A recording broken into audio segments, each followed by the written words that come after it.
Okay, good morning, everybody. Welcome to office hours for July. Holy moly, I can't believe it's July. It's not as scary as starting to already work on the August newsletter. So this morning for office hours, we're going to cover the collections module aspect of collective access. I will go into this with a asterisk that the collection section is mostly meant for archives and manuscript collections. You can definitely use it for other parts of collections and grouping things together, but the asterisk part is that I am not a librarian or an archivist. I have just worked very closely with some for a while, so there may be a lot of questions that I can't answer. But we do have upcoming a program funded by Connecticut Humanities and actually partially by Connecticut Humanities, but also part of our NHPRC grant that groups can apply for to get help with archival collections.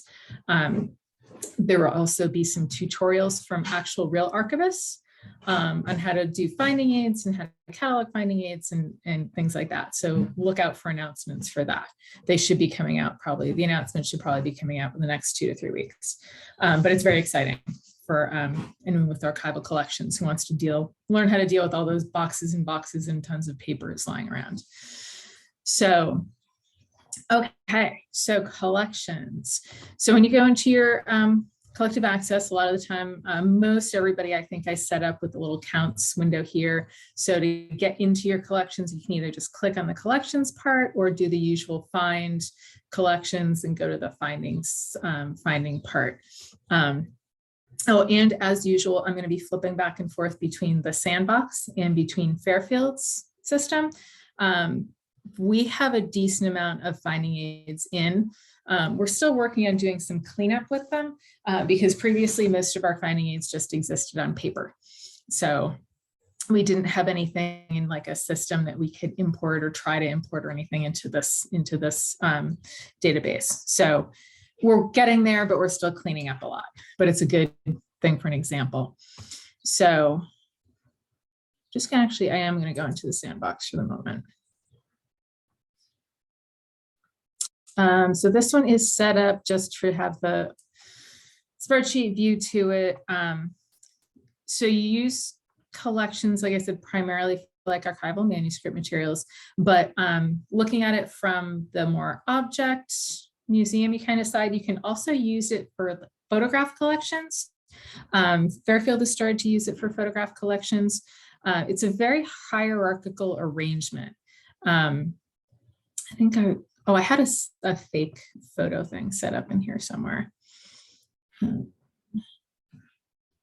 as usual, the sandbox is a lot of fake information. So if you want to go in and play with it, that's fine. So here's the fake collection that I set up in the sandbox. So you'll see on the left-hand side, it's still set up. The whole page is kind of set up the same as if you've seen objects and things like that. All of your page names are over on the left-hand side. It'll be just different titles than what you're used to seeing. And then with the archival collections, you get this hierarchy that you may be more used to seeing in locations. So it basically breaks down to what the whole collection is called. Then we'll break down usually by box, then by folders within a box, like that. So it's just basically learning how to work your way through a filing cabinet. The field names over on the left side are basically coming from standard EAD format. So let me double check my notes for you. So it's very much meant to create finding aids. For anyone who doesn't know what a finding aid is or hasn't worked with them much, they're guides to manuscript collections that follows a common format. Each finding aid provides background on the collection's creator, description of the collection's contents, down to the folder level. So if you have the John Smith collection and somebody needs to find out if we have John Smith's diary or papers from 1900, the finding aid will have gone through and organized all that information so you can go on and find that and see what's more interesting, because you may have a manuscript collection that's a box. You may have a manuscript collection that's 10 boxes. So you're not going to go through all 10 boxes to find one thing. So you need that kind of table of contents basically to do it. So finding aid format, kind of the standardized common format, will also allow you to export an EAD finding aid. EAD stands for Encoded Archival Description. So it's a way of creating the format in a particular way. So you don't have to go on and learn like a new piece of software or a new something to get up into somebody else's system. It'll generate this EAD format to be able to send it to someone else. Like there's the Connecticut Archives Online project. It's run out of Western, I think, State University. And we'll have more information on that when we come up with the project information. But they're trying to congregate finding aids from all over the state, and they accept that EAD format. In collective access, in theory, let me hop to Fairfield for a second. I'm just going to go into a random collection.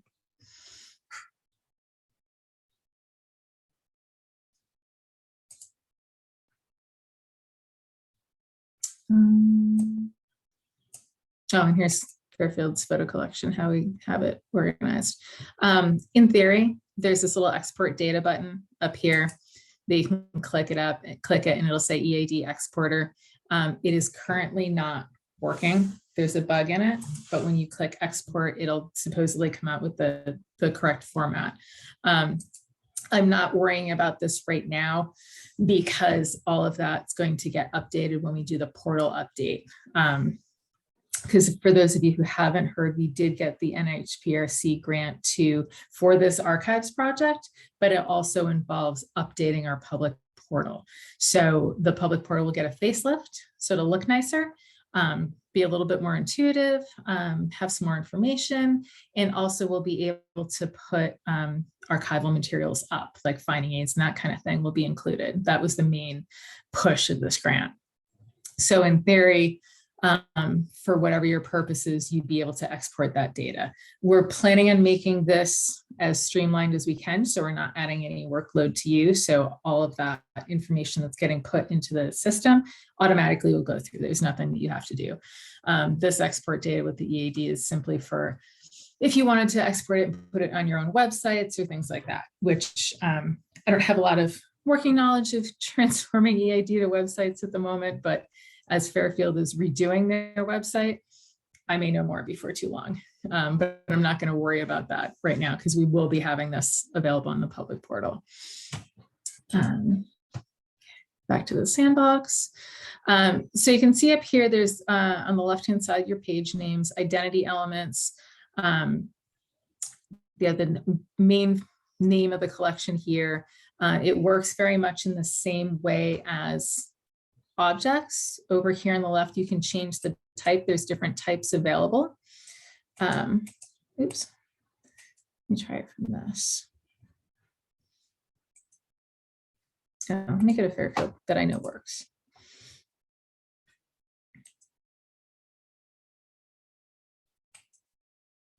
Okay, so there's different types from series to collection, file. Oh, not that one, about this one.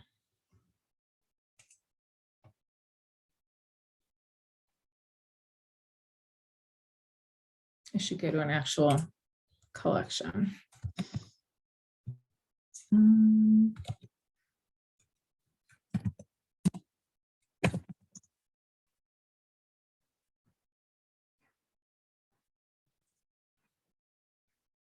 Okay, so we've got our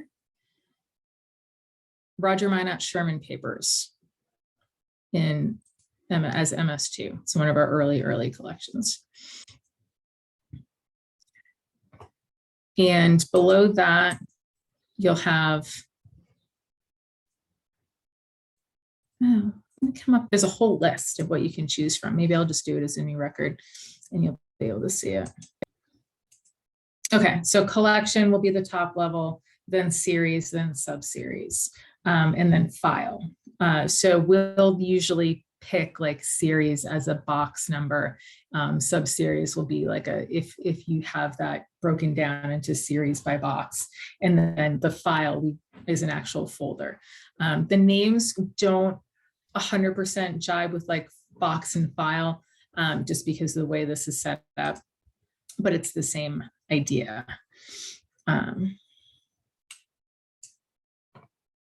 So as you go down, let me go back to the main. So actually, let me just say this. So on the main collection, you'll have all of these choices on the left of all the different page numbers. When you click into the next, like under just box 1, you'll notice a lot of those go away because it's only talking about that box. So all the information about the main collection will be up in the main collection. So you'll have identity elements when you go down. There's the standard collection identifier, what the call number is, the repository, and a lot of these are required elements for an EAD. So this is a standardized thing. So yes, you have to put your repository name in like each time for this, because it's a standard if it goes out to like a national level thing, or like Connecticut Archives Online. So the title, Roger Mount Sherman Papers, dates, and these are a bunch of different date choices. Do go into the manual to look at this too, because I worked with Meg Wren, who is archivist over at Barnum for a little while, who's working on their projects, and went through this with her to make sure that I was explaining things properly on how things worked. But like your dates will give you basic dates of the whole group date of something, the date of creation, a date of publication, a date of record keeping activity, inclusive dates, like if you don't have exact, or if you don't want to say circa, you know that this collection's 1900 to 1950, you can put inclusive dates and just choose whichever one works best for you. As with the regular system, you can put in as many fields as you want. So if you have the bulk date, but you also want to put in a created date, you can do that as well. And that is more the date that the original author created something. So it would have been 1773, as opposed to like, you're not creating the spine EA. This is talking about the collection. Extent, so there's 2 linear feet that amounts to 7 boxes, and there's 3 oversized items. So the creators, this works the same as linking entities. So you can put in, sorry, I just wanted to check something. Oops, not that. Nope, can't get there from here. Okay, that's fine.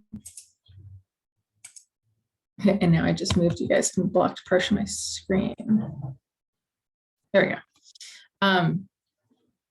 So creators works the same as entities. So if somebody's not listed, you can start searching for somebody and they'll come up. Like if we started searching for Roger, who's already there, you get all the Rogers in the collection, select him, move on.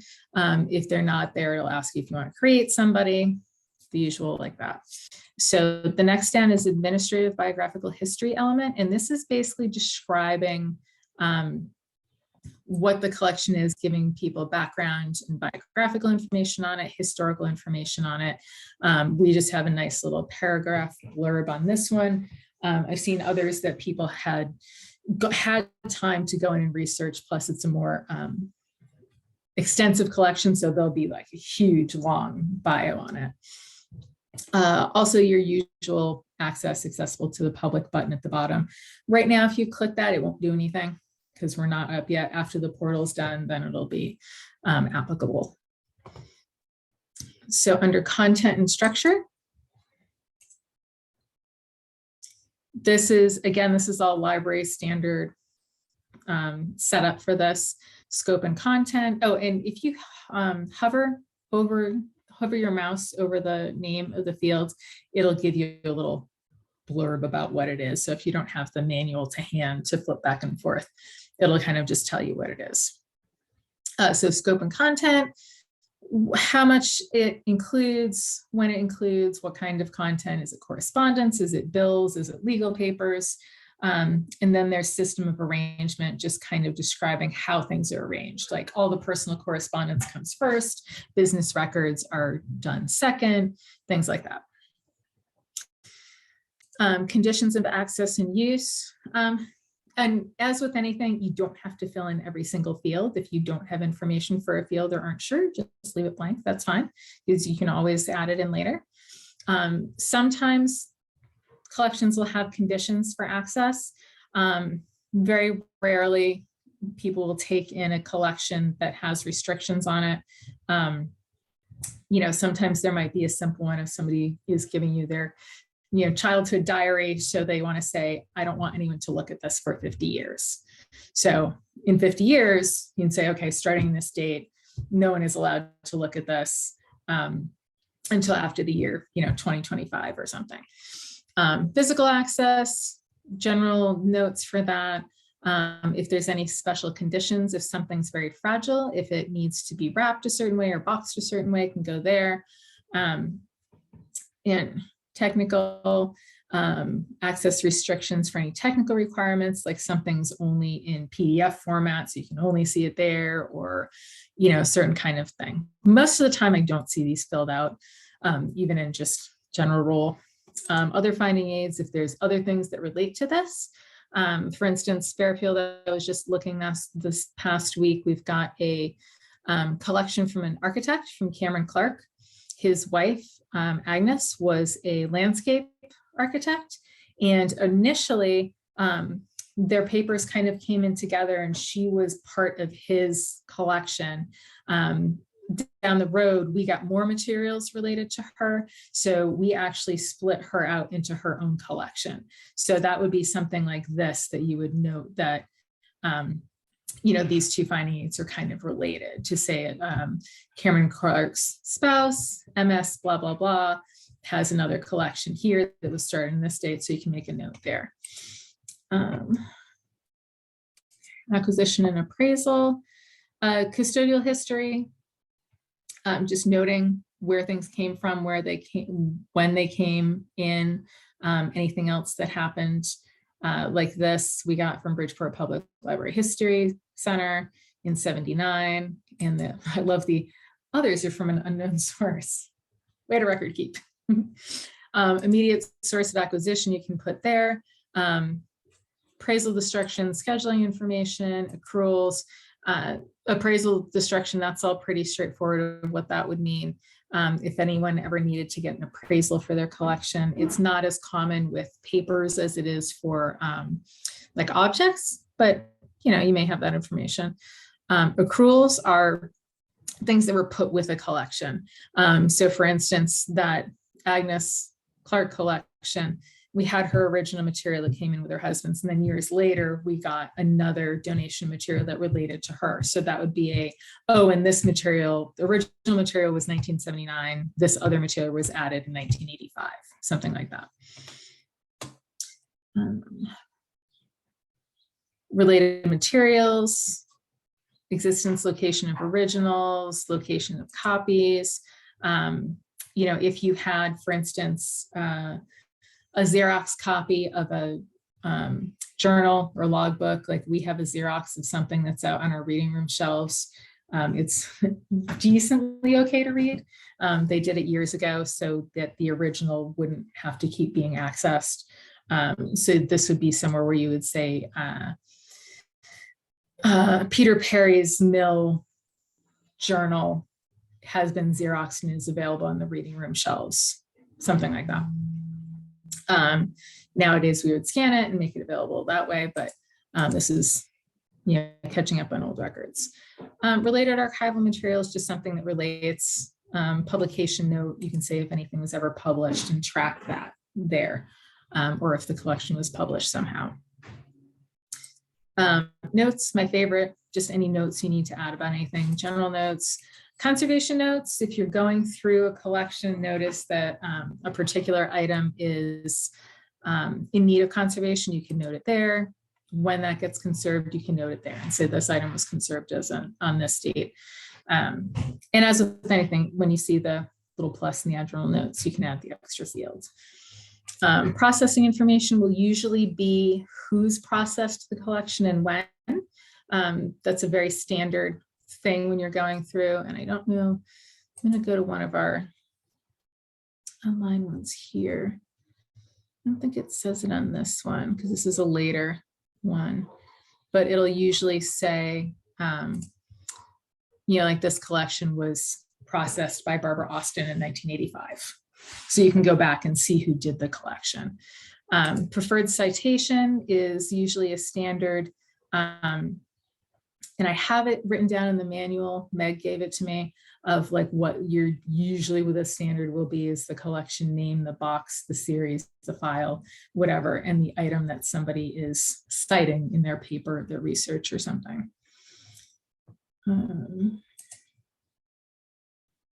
Subjects works the same as subject headings in objects. We're attached to the same authority files. So these you'll probably use more Library of Congress subject headings, name authority files here to mark things down. Like you've got Roger Minot Sherman's noted, these are his papers. We're actually in the midst of going through and trying to add more subject headings. They weren't initially done when they were being typed into the system. They didn't initially add all the subject headings.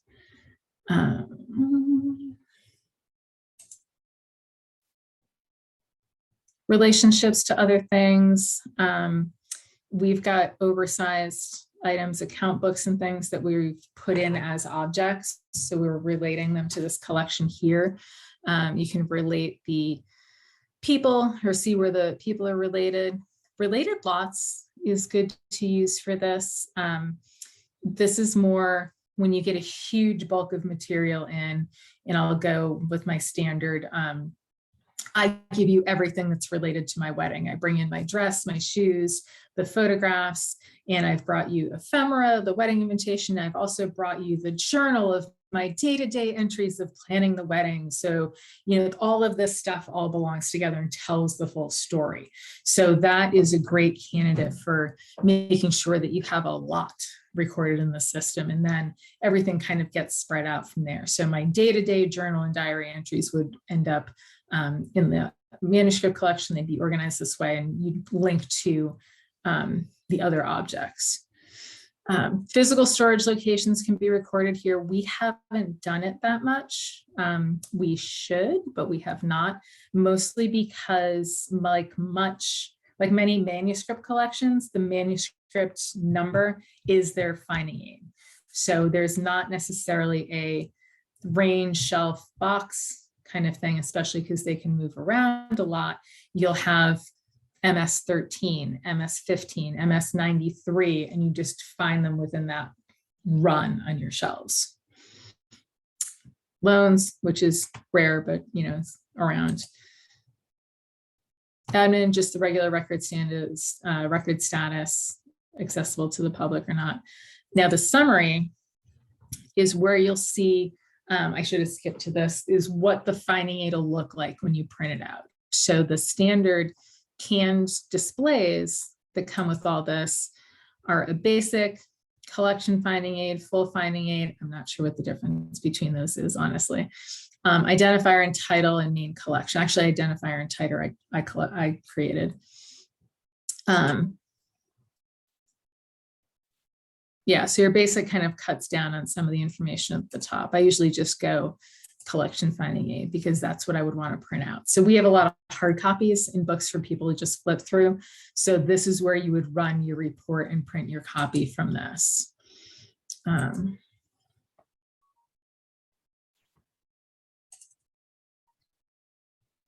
I don't think you'll be able to see this, so I'll need to change my screen share a bit.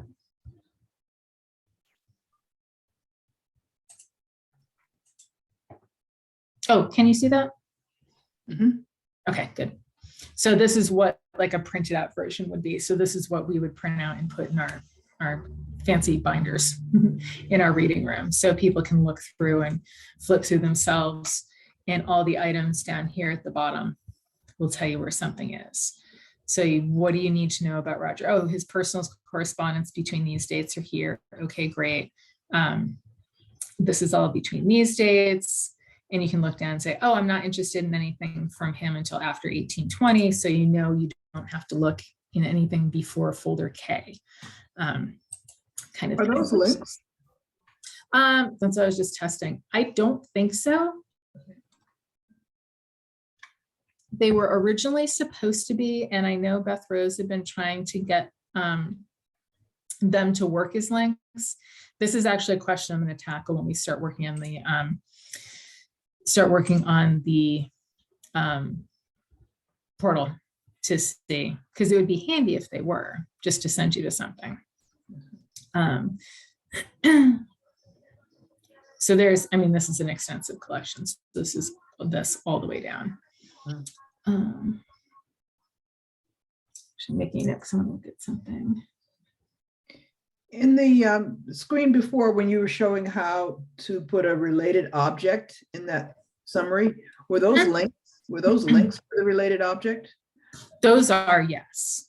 So actually, let me see, because I had a couple that I knew I was going to use. And does the system tell you how to do the link when you're? The link, it does the same way you do the regular stuff, and I will show you. Let me get rid of this guy. I want to go to MS10.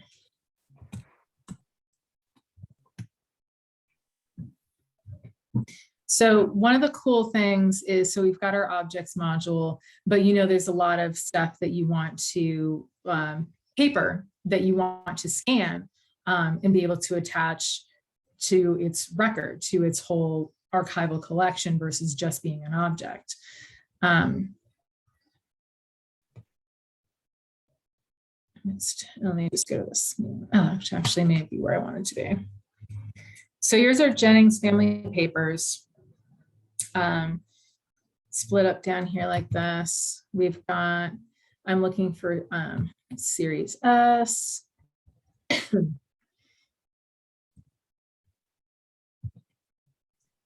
And goodness, we named this weird. We have a run of folders. Okay.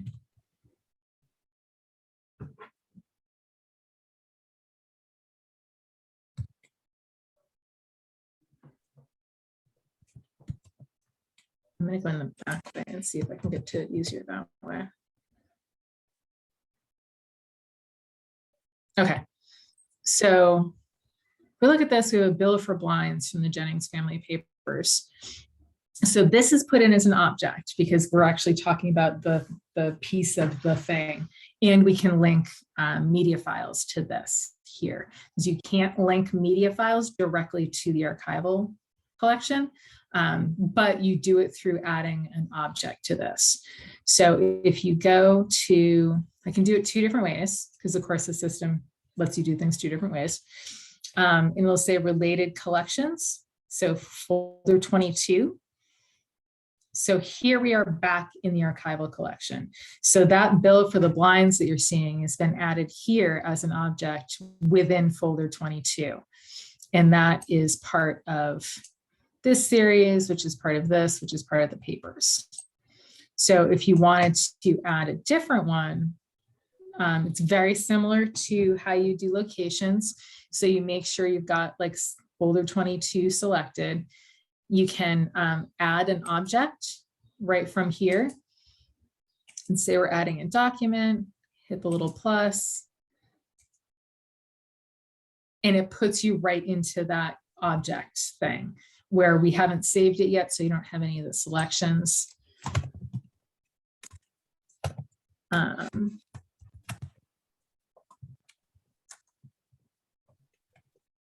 So once you save it, you know, you've got your regular thing. So this is where you would add, you scanned that letter that belongs in that folder. So this is where you can add it on and it would show up. And I tend to do much less cataloging of a letter because it's already been described and talked about in the collection, but you can add as much information as you want to put it in there. You know, curatorial or public access, you know, this is a very important letter between Aaron Burr and, you know, somebody else about whatever. And you can put entities in, you know, whoever wrote the letter, whoever it was to, if you want, all that kind of information. So just from my understanding, the collections really are a collection of objects that are already have been inventoried.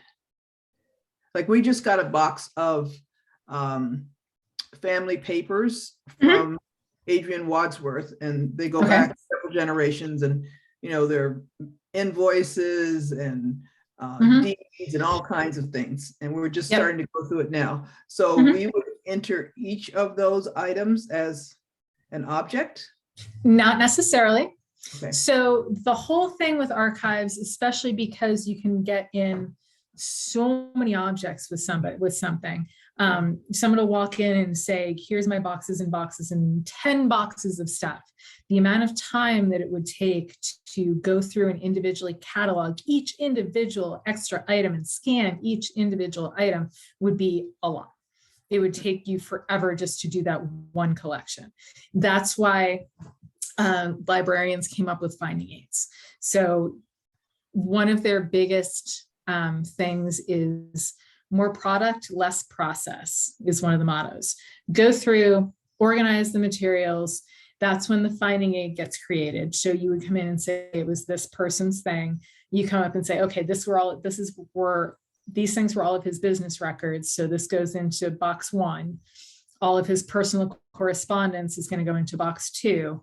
And that's where you end up with the going in this kind of a hierarchy here. So you're just giving an overview about what's in that one box, what's in that folder, what's in that collection.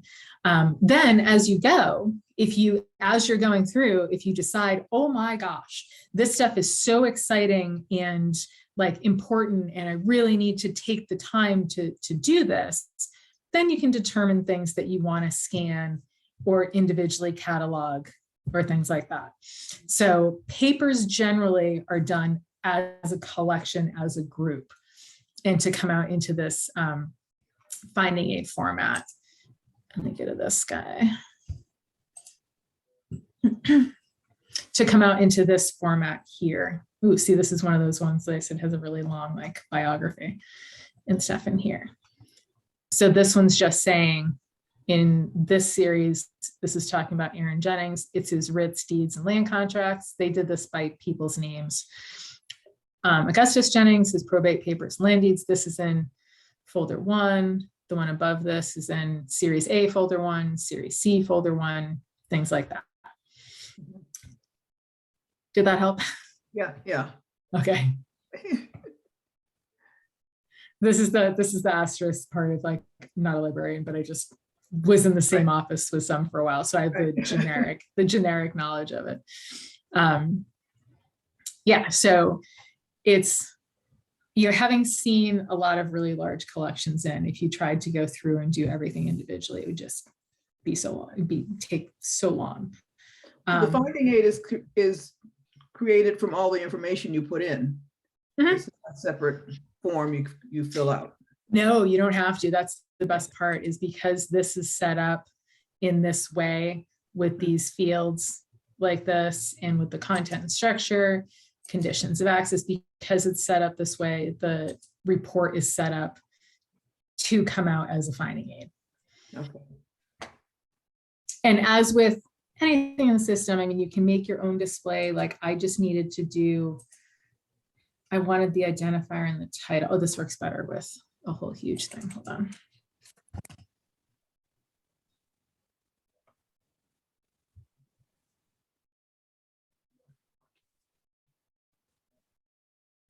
So like with anything, your spreadsheet style version will depend on what display you're using. So this one is still in the full finding aid. So you'll get all of those fields set up as like a spreadsheet. I ended up going in and creating identifier and title for something project I was doing, and that's all I needed to know. I just wanted the collection identifier. I meant to be in Fairfield. Well, I'm in Fairfield, okay. I just wanted the identifier and the title. I didn't need a bunch of other information. So I put related objects, that's why. If anything had any related objects to it. So you can do your own display, but that standard finding aid display will print out a finding aid. Okay.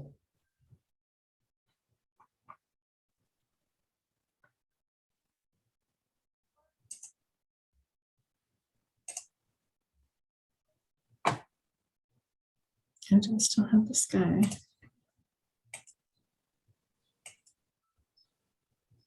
I must have closed it. Okay. I think I closed the other one that I just generated from this.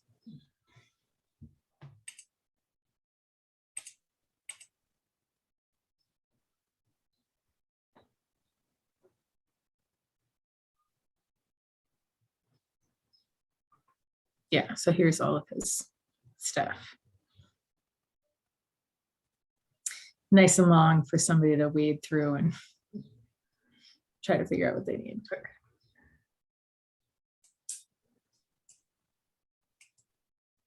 Let's check my notes because I know there's something else that I was going to say.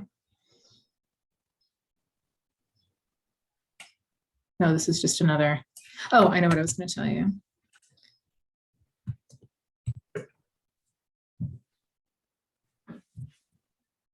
Okay, so I have an indenture for Sarah Thulin. So we're in objects. So under locations in objects, usually the physical location of where something's located. This was in an exhibit, for example. Up at the top, you usually will see this location hierarchy thing. I have it set up to be closed because it's not usually that vital for anyone to see. And for a lot of objects and things, it doesn't really make sense. For stuff, documents, things that are in archival collections, when you click the arrow down to show it and you click show hierarchy, so this shows where that piece of paper is within the collection that it's in. So even though we're still in the objects module part, this is showing this indenture that we're picturing here, and it's in folder K in box 1 of the Couch family papers. So that's the other way to get to some of that too, is when you've got stuff that's scanned, you can just say, oh, okay, it's in a collection. That's why I'm not seeing it. What collection and everything is it in? It shows up here in its full kind of name, that it's indenture MS5 folder K up there, but this kind of gives you a little bit more context about where something else is. And will help you see where other things are too. Like we have Simon Couch's ledger from the estates, from this state, we have the family Bible, stuff like that, and see what other things you have from that person. So that's the actual use for this location hierarchy for anyone who's been wondering what that was. That usually looks like that. Okay.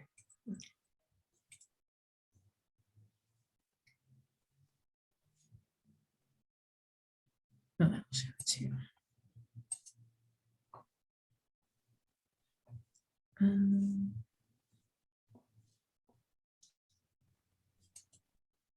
Does anyone have any questions at the moment that they can think of? Or does this help solve a mystery about what this whole section is? Yeah,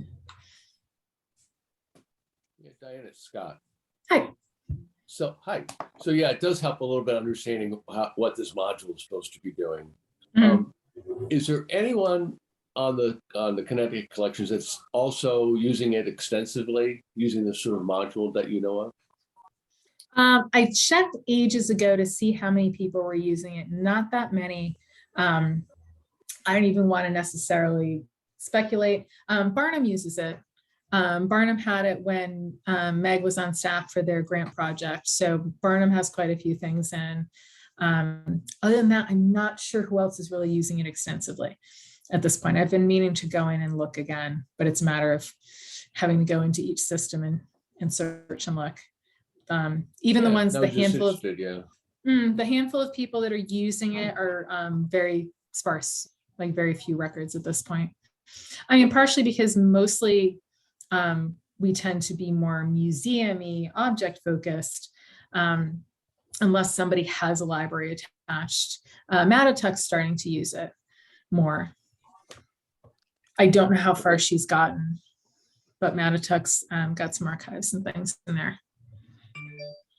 So that kind of relates to that follow-on that you just mentioned is, are there other ways people could use this if you don't really have a, archival collection Mhm. like it? So is there sort of another way to repurpose using this module that you think of that for those of us with objects and such? I mean, you can definitely use it for like photographs. Like I said, photographs are weird because some people treat them as museum objects, some people treat them as library papers.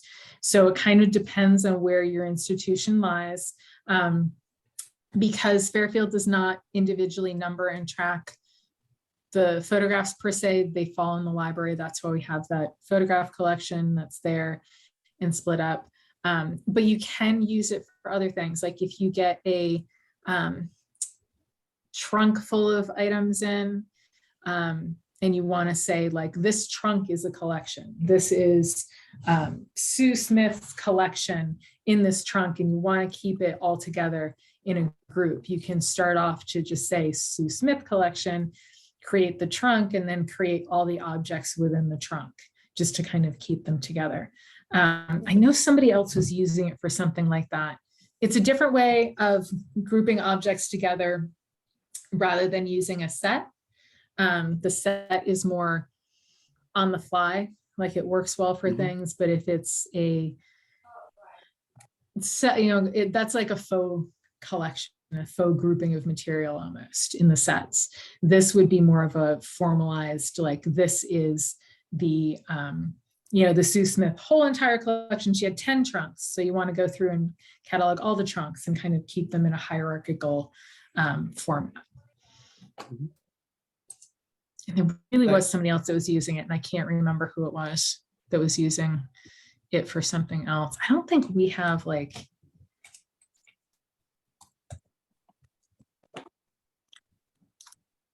we have a parasol collection. I don't think, no, it's not in there.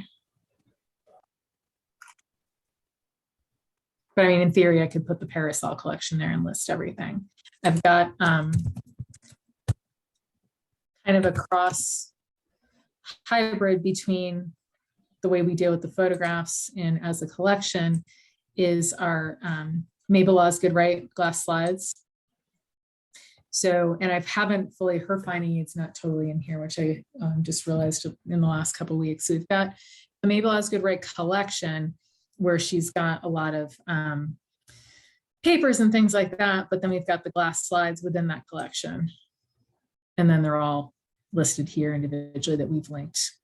So similar and different because it's still falling under what we normally do with our photographs, but keeping it together as a collection of a bunch of different things.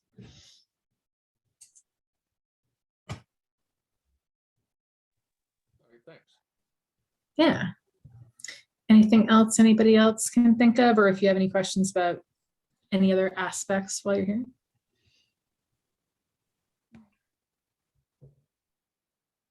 Probably have more questions if we start using it. Exactly. Like I said, go to the manual, check that out because the fields are a little bit, describe them a little bit better, and had Meg kind of give me the check mark off of them. And then definitely keep an eye open for that archives project, because we will also be offering some classes by actual archivists going over some of this. So they can give you more of the standard rules and regs and guidelines and things. I have an off-topic question for you, Diane. So Sure. you mentioned starting work on, updating the Whirligig and Connecticut Collection, the public portal and such. Mhm. And I'm kind of revisiting some of the things that we've identified as would be useful. Is there a timing where we could maybe give that to you, and that might be Now, give them to me now. Right. Okay. Yeah, I'm just taking the summer now. I was regrouping our notes and saying this would be a good time to get it to you, so I'll get that to you right away. I have everything that everyone's given me over the past couple of years. I have noted down for them, but please do send me more in case you thought of something else, or makes it more Well, clear. even if I send you something we sent you before, you can say, Yep. okay, do. Yep. Okay. Exactly. All right, Yeah. good. Any pull that together suggestions, and any send it to you. ideas, any thoughts, send it to me now. We Will haven't do. started working on it yet, but we're in the midst of planning on when we're going to start working on it. Yep. So the more Okay, information we can give them as to what we want done, the better. So, exactly. Perfect. Okay, Yep. we'll do. yep. And as soon as we have plans, like more solid plans of when things are going to happen, I'll let everybody know too. Yep. All right, thanks. I have a question that's more generic about Connecticut collections, Yeah. and that is, what are the steps? What do we have to do to make ourselves visible to the Enfield Historical Society? Just tell me that you want to be visible, and Okay. I let Whirligig know, and they'll click you on. I do need a little bio, Okay. and a little like thumbnail, like shot that you want to use of like your building or whatever. Oh, I want to go here because it'll end up, it's not going to look like this. It's going to look different once we do the portal, but everyone's got like a little picture of their building or little thing that they want to put up. And then actually, I think we lost the bio. Yeah, and there's supposed to be like a little bio and contact information here. So your address, general contact information, if you have like an info@Enfield, something like that, just send me that. And eventually it'll come back and show up here and look prettier. Okay, because we're getting close to having stuff ready to go. Okay. I don't know, given the timing of the portal upgrade and all that, I don't know when it'll happen after you let me know. So I can even just put the bug in his ear now if you want, up to you. But I don't know how quick it'll be because I'm going to have them focus on the portal, but you can probably just fill it in with that. Okay. Thanks. Yeah. Because I've got a couple that are kind of on the waiting and just about ready to go. So yeah, everybody's kind of listed here. Why do I have, oh, I know why I have 2 glue houses. So yeah,